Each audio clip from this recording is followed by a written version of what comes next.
నమస్తే అండి. నమస్తే సార్. మంచి మనిషికో మాట, మంచి గొడ్డుకో దెబ్బ అంటారు. ఈ గొడ్డు కొమ్మినేని శ్రీనివాసరావు వీడి పేరు. ఈ గొడ్డుకి దెబ్బ పనిచేయదు, మాట పనిచేయదు. ఇది నిన్నెక్కడో నేను ఏదో వీడియోలో చూశాను. కర్రకి కారం రాసి కింద నుంచి దింపితే కానీ వీళ్ళు బాగుపడరు అని చెప్పి నేను ఒక చోట ఎక్కడో విన్నాను నిన్న. అది నాకు ఈ సందర్భంగా వీడి మాటలు వింటే గుర్తుకొచ్చింది. అది వీడు ఏమంటున్నాడంటే, అమెరికాలో ఫెడరల్ బ్యూరో ఇన్వెస్టిగేషన్ FBI వాళ్ళు పెట్టిన కేసు అదానీ మీద జగన్మోహన్ రెడ్డికి లంచాలు ఇచ్చారు 1750 కోట్లు అనే విషయాన్ని ఉటంకిస్తూ అక్కడ ఛార్జ్షీట్ ఫైల్ అయిన దాని మీద ఈ కొమ్మినేని శ్రీనివాసరావు గారు వీడు మేకప్ కిట్లు వేసుకుని ముఖానికి రాసుకొని కూర్చుంటాడు. ఆ మేకప్లో అయితే వీడి ముఖం కూడా చూడలేము. వీడి మాటలు అసలు చూడలేము, వినలేము. వీడు సాక్షిలో కూర్చొని మాట్లాడే మాట ఏంటంటే, అమెరికాలో కోర్టులు, అమెరికాలో ఉన్న పోలీసుల్ని తెలుగుదేశం వాళ్ళు ఇక్కడ నుంచి ఇన్ఫ్లుయెన్స్ చేశారా, వీళ్ళే కేసులు పెట్టించారా జగన్మోహన్ రెడ్డి మీద అనే మాటలు మాట్లాడుతున్నాడంటే, వీడు ఒక జర్నలిస్టా? వీడికి అసలు కనీసం జ్ఞానం కానీ, పరిజ్ఞానం కానీ, అసలు వ్యవహార జ్ఞానం కానీ వీడికి ఉందా? వీడి మాటలు వినిపిస్తాను చూడండి, మీరు దీని మీద సరైన విశ్లేషణ చెప్పండి. నాకు ఇప్పుడు అనుమానం ఏంటంటే, అమెరికాలో సైతం అక్కడ పోలీసుల్ని ఇన్ఫ్లుయెన్స్ చేశారా, ఇక్కడ తెలుగు రాష్ట్రం అనండి లేదా ఏపీకి సంబంధించిన రాజకీయ నేతలు కానీ, వాళ్ళకి సంబంధించిన ప్రతినిధులు కానీ ఎవరైనా అక్కడ జగన్ గారి మీద ఉన్న ద్వేషంతో ఇట్లాంటి ఇన్ఫ్లుయెన్స్ చేసి పరిగెట్టుకుని ఒక్క ఏపీ గురించే ప్రస్తావించడంతో నాకు ఈ అనుమానం వస్తుంది. మరి విజయబాబు గారు వాళ్ళు దీని మీద వాళ్ళ స్పందన ఏంటో తర్వాత చూద్దాం. సరే, ఈడి స్పందన చూసాము. ఈడు మళ్ళీ విజయబాబు గారి స్పందన చూస్తాడంట. ఆ విజయబాబు గారి పోల విక్రమ్, ఆయన తమ్ముడు పోల విక్రమ్ను చూసుకొని ఆడి బుద్ధి జ్ఞానం తెచ్చుకొని కూలీ పనులు చేసుకొని, అంటే కూలీ పనులు అంటే ఇసుక మోయటం, ఇటుకలు మోయటం కాదండి. ఈ జగన్మోహన్ రెడ్డి దగ్గర సాక్షిలో కూలీ పని చేయటం మానేసి, అమరావతి మీద, ఆంధ్ర మీద విషం కక్కటం మానేసి, వాడు తిన్నగా బతికితే వాడి కుటుంబానికి వాడు మంచి చేసిన వాడే అవుతాడు. సరే, వాడి సంగతి ఈ జర్నలిస్ట్ ముసుగులో ఈ కొమ్మినేని గాడు, వీడు ఒకప్పుడు ఈనాడులో పనిచేసినాడు. వీడు ఇక్కడికి వచ్చి ఈ అపర కోటీశ్వరుడు, అపర కుబేరుడు అయిపోయాడు. ఈ సాక్షిలోకి వచ్చి ఇలాంటి కోతలు కూసి అమెరికాలో నమోదైన కేసు ఛార్జ్షీట్ అంట తెలుగుదేశం వాళ్ళు జగన్మోహన్ రెడ్డి మీద పెట్టించారంట. వీడి మాటలు వింటే నోటితో నవ్వట్లేదు ప్రజలు. అదేదో అంటారు కదా, నోటితో నవ్వట్లేదు, దాని దేనితోనో నవ్వుతారని అలా నవ్వుతున్నారు. ఏం చెప్తారు దీని మీద? సార్, కొమ్మినేని శ్రీనివాసరావు గారు సీనియర్ జర్నలిస్ట్. ముఖ్యంగా ఆయన వయసుకు మనం గౌరవం ఇవ్వాలి. సో ఇంతవరకు చాలా గౌరవం ఇచ్చాం సార్. నేను చెప్పేది ఏంటంటే, జగన్మోహన్ రెడ్డి గారి మీద ద్వేషంతో అక్కడ అమెరికాలో కూడా ఎవరైనా చేశారా అని నాకు అనుమానం వస్తుంది అని చెప్పేసి అన్నాడు. ఎవరికి కావాలా నీ అనుమానం? ఎవరా? అది కూడా FBI కోర్టుల్లోనూ. ఇప్పుడు నీ అనుమానం సర్టిఫికేట్ తీసుకొని అమెరికా కోర్టు తీసుకోవాలనా, అమెరికా న్యాయశాఖ తీసుకోవాలనా, లేకపోతే FBI తీసుకోవాలనా? నీ అనుమానము నీకు ఎప్పుడు రాలి అనుమానాలు? ఏది చేసినా చంద్రబాబు నాయుడు. నిద్ర లేస్తే చంద్రబాబు, మధ్యాహ్నం భోజనం చేసిన తర్వాత చంద్రబాబు నాయుడు, పడుకునే ముందర చంద్రబాబు. కనీసము మీ జీవితంలో ఆ దేవుడి నామస్మరణ జపించినారో లేదో తెలియదు కానీ చంద్రబాబు గారి నామస్మరణ లేకుండా గత 5 ఏళ్ళు ముగిసిందా సార్? చెప్పండి. ఎవరు ఒప్పుకోకపోయినా వాస్తవమే కదా.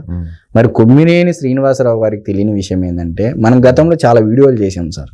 ఇప్పుడు ఎన్నిసార్లు చెప్పినా నువ్వు చావని పామురా అని RGV అంటాడు సార్. RGV గారు ఒక ఆడియో ఫంక్షన్ లో ఒక డైలాగ్ అంటారు. నాగార్జున గారు ఏదంటే, నువ్వు ఎన్నిసార్లు కొట్టినా చావని పామురా అని RGV గారు అంటారు. అదే తరహాలో కొమ్మినేని శ్రీనివాసరావు గారు అమెరికా FBIకి మనలాగా సాక్షి మీడియా లేదు, లేకపోతే మనలాగా పార్టీలుగా చీలిపోయి మీడియా అనేది అబద్ధ వాదన చేయాల్సినటువంటి కర్మ అమెరికా దేశానికి లేదు. అమెరికా దేశం అనేది ఏందనేది ప్రపంచం మొత్తం తెలుసు. ఆ దేశంలో కూడా మన అన్న అడుగుపెట్టిన సంగతి అందరికీ తెలిసిపోయింది. ఆ దేశాన్ని దోపిడీ చేస్తే వాళ్ళు ఊరుకోరు. ఎవరు గింజుకున్నా, ఎవరు నంజుకున్నా అమెరికా FBI అయితే జరిగిన తప్పును వదలదు. వాళ్ళు ఇంకా కొన్ని నెలల్లోనే తేల్చేస్తారు ఈ కేసు. మరి కొమ్మినేని శ్రీనివాసరావు గారికి సవినయంగా చెప్పేది ఏంటంటే, ఒక్కసారి వివరణ ఇచ్చే ప్రయత్నం చేద్దాం సార్. ఎందుకు ఈ అవినీతి జరిగింది, అవినీతి జరగాల్సిన పరిస్థితి ఎందుకు వచ్చింది? ఎందుకంటే ఇది ప్రజలకు అందరికీ ఆల్రెడీ తెలుసు. సెకీ ద్వారా అవినీతి జరిగింది. గౌతమ్ అదానీ గారితోనూ అజ్యూర్ పవర్ కంపెనీతోనూ డైరెక్ట్గా ఒప్పందం చేసుకోకపోయినా సెకీని ఉపయోగించుకొని ఇక్కడ అవినీతి చేశారు అనేది అక్కడ ఆరోపిస్తున్నటువంటి వాస్తవాలు. ఎక్కడ డాక్యుమెంట్లో, అమెరికా కోర్టు డాక్యుమెంట్లో చెప్పినటువంటి వాస్తవాలు. ఒక్కసారి కొమ్మినేని శ్రీనివాసరావు గారు కూడా మనం చెప్పే ప్రయత్నం చేద్దాం. అయా సెకీ అనేది 2019-20లో బిడ్లకు ఆహ్వానిస్తే, అంటే టెండర్లకు ఆహ్వానిస్తే 2020 వరకు, అంటే ఇప్పుడు ఇక్కడ కొనేవాడు వస్తేనే కదా సార్ అక్కడ సెకీ కొనేది. ఇప్పుడు రాష్ట్ర ప్రభుత్వాల డిస్కమ్లు కొనేకి వస్తేనే కదా సెకీ దగ్గరికి సెకీ కూడా ఒప్పందాలు చేసుకొని ముందుకు పోయేది. వాళ్ళు ట్రేడ్ కమిషన్ ఎంత పెట్టుకున్నారు సెకీ, ఇదంతా కమిషన్ వ్యాపారం చేసేదానికి 7 పైసలు ఒక యూనిట్ మీద 7 పైసలు. మరి వాళ్ళు ట్రేడ్ మార్జిన్ 7 పైసలు పెట్టుకున్నారు ఒక యూనిట్కు. మరి 2019-20లో బిడ్డకు ఆహ్వానిస్తే 2020 వరకు డిసెంబర్ వరకు ఏ రాష్ట్ర ప్రభుత్వంలో ఉన్నటువంటి డిస్కమ్లు కూడా, ఏ రాష్ట్ర ప్రభుత్వం కూడా సెకీతో ఒప్పందం చేసుకోవడానికి కొనడానికి ముందుకు రానటువంటి పరిస్థితి. ఆ సమయంలో అదే 2020 డిసెంబర్ నెలలో ఇదే గుజరాత్, రాజస్థాన్ రాష్ట్ర ప్రభుత్వాలు ₹1.99 ఆర్ 2 పైసాకు పర్ యూనిట్ లెక్కన ఒప్పందం చేసుకున్నారు. ఇప్పుడు మీరు చేస్తున్న డొల్లబాధనలు ఏంటి అంటే, ఎక్కడ జగన్మోహన్ రెడ్డి గారు సెకీతో ఒప్పందం చేసుకుంటే కేంద్ర ప్రభుత్వం ఏర్పాటు చేసినటువంటి సంస్థ సెకీనే చెప్తాదే అవినీతి చేయమని, లంచాలు ఇవ్వమని అని చెప్పేసి అని డొల్లవాదన చేస్తున్నారు. ఇక్కడ ఎవరు ఆ మాట అనలేదండి. ఇక్కడ ఎవరు తెలుగుదేశం పార్టీ వాళ్ళు, జనసేన పార్టీ వాళ్ళు, బీజేపీ వాళ్ళు, కాంగ్రెస్, షర్మిల గారు డైరెక్ట్ అంటున్నారు అవినీతి జరిగింది, ఇది తేల్చాల్సిందే. పార్లమెంట్ కూడా స్తంభింపజేశారు దీని మీద. వాయిదాల మీద వాయిదాలు పడ్డాయి 2 రోజులు, అందరికీ తెలుసు. ఇప్పుడు మళ్ళా నేను తప్పు చేయలేదు అది లేదంటే అమెరికా కోర్టుకు మీరు ఇప్పుడు ఏమంటున్నారు, అవినీతి చేయలేదు, జగన్మోహన్ రెడ్డి గారి మీద బ్యాడ్ ప్రాపగండా జనాల్లోకి తీసుకొని వెళ్తున్నారని చెప్పేసి కొమ్మినేని శ్రీనివాసరావు గారికి అనుమానం కలుగుతూ ఉంది. మీరు అనుమానంలోనే ఉండండి. అమెరికా కోర్టులో ఆల్రెడీ ప్రొసీజర్ స్టార్ట్ అయిపోయింది, ఎంక్వైరీ. ఎన్నాళ్ళు అనుమానిస్తారు మీరు? మీ అనుమానం అక్కడ అవసరం లేదండి, ఆధారాలు కావాలి. మన మీద తప్పు నింద మోపారు, ఆరోపణ అందాము, నింద అందాము, అవినీతి అందాము, ఏదైనా సరే నిరూపించుకోవాల్సిన బాధ్యత ఎవరిది సార్? జగన్మోహన్ రెడ్డి గారిదే. ఇప్పుడు ఏమంటున్నారు, షర్మిల గారేమో సొంత చెల్లెలు అవినీతి చేశారని చెప్పేసి అంటున్నారు. మరి ఇప్పుడు షర్మిల గారి మీద మీకు అనుమానం కలగాలి కదా, ఈమె పోయేమో ఇచ్చిందేమో అమెరికాలో అని చెప్పేసి అనుమానం కలగాలి కూడా అంటాడు. ఇక ఎంతసేపు చంద్రబాబు నాయుడు గారు Telugu Desam party, yellow media, organised crime, ఈ 4 పదాలు తప్ప గత 5 ఏళ్ళలో ఏమన్నా వాడారా సార్? కొత్త పదాలు లేదు కదా. క్లియర్ కట్గా చెప్పాము. ₹99 గుజరాత్, రాజస్థాన్లో దొరుకుతున్నటువంటి సోలార్ విద్యుత్తు కేంద్ర ప్రభుత్వం ISTS ఛార్జీలు, ఇంటర్ స్టేట్ ట్రాన్స్మిషన్ ఛార్జీల నుంచి మినహాయింపు ఇచ్చారు అని చెప్పేసి కేంద్ర ప్రభుత్వం సైతం ప్రశంసించి ఇచ్చినటువంటి ఆఫర్ అని చెప్పేసి జగన్మోహన్ రెడ్డి గారు క్లియర్గా ప్రెస్ మీట్ పెట్టి చెప్పారు. మరి ISTS ఛార్జీల నుంచి మినహాయింపు ఇస్తే మరి అసలు ధరకే రాష్ట్ర ప్రభుత్వానికి అయితే రావాల్సిందేగా. మరి ₹1.99 ఆ 2 పైసాకి రావాల్సిందేదిగా. మరి 49 పైసలు లెక్క ఆడిగిపోయింది. పర్ యూనిట్ మీద 50 పైసలు లాభం వేసుకుంటే మీరన్నట్లు 7,000 మెగావాట్లకు విద్యుత్ ఒప్పందాలు జరిగాయని చెప్పేసి మీరు అంటున్నారు. ఆ 7,000 మెగావాట్లను కాస్త మారిస్తే 17,000 మిలియన్ యూనిట్లు అని చెప్పేసి జగన్మోహన్ రెడ్డి గారు ప్రెస్ మీట్లు చెప్పారు. చెప్పినప్పుడు 17,000 మిలియన్ యూనిట్లు ఉంటే 50 పైసలు, ఇది అవినీతి జరిగిందా కాదా అని చెప్పేసి కొమ్మినేని శ్రీనివాసరావు గారు డిబేట్ పెట్టి, మన గ్రేట్ అనలిస్ట్ ఉన్నాడు కదా సార్, అంటే బమ్మిని తిమ్మిని చేసి అనలిస్టు KS ప్రసాద్ గారు, ఆయన చేత చెప్పించారు. ఇంకా వీళ్ళంతా కొత్తగా వచ్చినటువంటి అనలిస్టులు, మనకు వాళ్ళు పెద్ద పరిచయం లేదు. మీరు చెప్పేదాకా నాకు ఆ పోలా విజయ్ బాబు అనేటువంటి వ్యక్తి ఎవరు కూడా తెలియదు సార్. వాస్తవానికి కొత్తగా వచ్చినటువంటి అనలిస్టులు, సరే వాళ్ళను కూడా కూర్చోబెట్టి మేము అడిగిన ఏదైతే ప్రశ్నలు, ఇప్పుడు నేను అడిగేటువంటి ప్రశ్నలు కాదు సార్ ఇవి, సామాన్య ప్రజలు ఇప్పుడు జగన్మోహన్ రెడ్డి గారు నిజంగా తప్పు చేశారా లేదా అని ఒక అనుమానంతో, కొమ్మినేని శ్రీనివాసరెడ్డి గారికి ఎటువంటి అనుమానం వచ్చిందో ప్రజలకు కూడా ఒక అనుమానం వచ్చింది. నిజమే కదా, ఇంటర్ స్టేట్ ట్రాన్స్మిషన్ ఛార్జీల నుంచి మినహాయింపిస్తే మరి ఇదే టైంలో ఒప్పందాలు చేసుకున్న మన ఏపీ రాష్ట్ర ప్రభుత్వానికి కూడా ₹1.99 సోలార్ విద్యుత్ ధర కావాలి కదా, మరి 50 పైసలు యాటికి పోయింది అని ఆంధ్రప్రదేశ్ రాష్ట్ర ప్రజలకు అనుమానం వచ్చింది. ప్రజలు ఇంకొక అనుమానం కూడా చెప్తున్నారండి. ఓకే, 50 పైసలు జగన్మోహన్ రెడ్డి తిన్నాడు, ఆ లంచాల రూపంలో మింగేశాడు, రాష్ట్రానికి కొన్ని లక్షల కోట్ల నష్టాన్ని ఇచ్చాడు. కానీ ₹2.50 దొరికిన విద్యుత్ దొరికినప్పుడు మన దగ్గర 9 సార్లు విద్యుత్ ఛార్జీలు ఎందుకు పెంచాడు జగన్మోహన్ రెడ్డి? ఈ మాట సాక్షి ఈశ్వర్ గారికి నేను ఎప్పుడో అడిగాను సార్. అయ్యా మీరు అవుట్పుట్ ఎడిటరు, మీరు సీనియర్ జర్నలిస్టు, మేము కాదనలేము, మీరు పని చేస్తున్నారు, అది ఏదైనా ఒక మీడియాలో పని చేస్తున్నారు, మేము దాన్ని ఎటువంటి పరిస్థితుల్లో తప్పుపట్టాము. మేము అడిగిన మీరు 10 ప్రశ్నలు వేశారు. చంద్రబాబు నాయుడు గారు అవినీతి చేసినట్టు కాదా అని. చంద్రబాబు నాయుడు గారు ఇదే సోలార్ విద్యుత్ ఆయన ఒక్కడే కొనలేదు ఆ టైంలో, కర్ణాటక రాష్ట్ర ప్రభుత్వం కూడా అదే ధర కొనిందని చెప్పేసి వాళ్ళ ఓన్ దాంట్లో పెట్టేశారు. అవి కూడా ఆధారాలు చూపించాము. కర్ణాటక అదే ₹4.50 కొంది, మరి ఇప్పుడు కర్ణాటక రాష్ట్రంలో కూడా అవినీతి జరిగినట్టేనా? అంటే demand and supply already video example రూపంలో చెప్పాము. క్లియర్గా సాక్షి ఈశ్వర్ గారికి కూడా అడిగాము, ఏమయ్యా 9 సార్లు విద్యుత్ ఛార్జీలు ఎందుకు పెంచాల్సి వచ్చింది? ఇంత తక్కువ ధరగా యూనిట్ చంద్రబాబు నాయుడు గారు ₹4.50 కొన్నప్పుడు ఒక్క సింగిల్ పైసా కూడా కరెంటు ఛార్జీలు పెంచలేదు 5 ఏళ్ల పరిపాలన కాలంలో. జగన్మోహన్ రెడ్డి గారు ₹2.49 సోలార్ విద్యుత్ ఒక యూనిట్ కొన్నప్పుడు, ఒప్పందం చేసుకున్నప్పుడు 9 సార్లు ఎందుకు పెంచాల్సి వచ్చింది? సాక్షి ఈశ్వర్ గారు మీరు సమాధానం చెప్పాలి. ఇది మా ప్రజల తరపున కూడా ఒక ప్రశ్న అని చెప్పి కూడా వేయడం జరిగింది సార్. అవును, దానికి ఇంతవరకు సమాధానం రాలేదు. ఇప్పుడు ఈ కొమ్మినేని మాటల్లోనే తీసుకుందామండి. 1750 కోట్లు లంచాలు తిన్నాడు జగన్మోహన్ రెడ్డి అనేది అభియోగం. అది ఛార్జ్షీట్ రూపంలో అమెరికన్ కోర్టులో ఉంది, అది తేలబోతుంది. ప్రజలందరూ అనుమానం ఏంటంటే జగన్మోహన్ రెడ్డి దగ్గర నుంచి మొదలుపెట్టి కింద స్థాయిలో ఉన్న ఈ కొమ్మినేని శ్రీనివాస గారి వరకు ఎవ్వరు కూడా మేము లంచాలు తినలేదు అనే మాట అనట్లేదు. ఇప్పుడు కొమ్మినేని కూడా ఏమంటాడు, జగన్మోహన్ రెడ్డి అసలు లంచాలు తినలేదు, తెలుగుదేశం వాళ్ళు వెళ్ళి అక్కడ కేసు పెట్టారనే మాట అంటలా. లంచాలు తినలేదు అనే మాటని కట్ చేసి సెన్సార్ చేసి అక్కడ తెలుగుదేశం వాళ్ళు వెళ్ళి అమెరికాలో కేసులు పెట్టారా జగన్మోహన్ రెడ్డి మీద అంటాడు.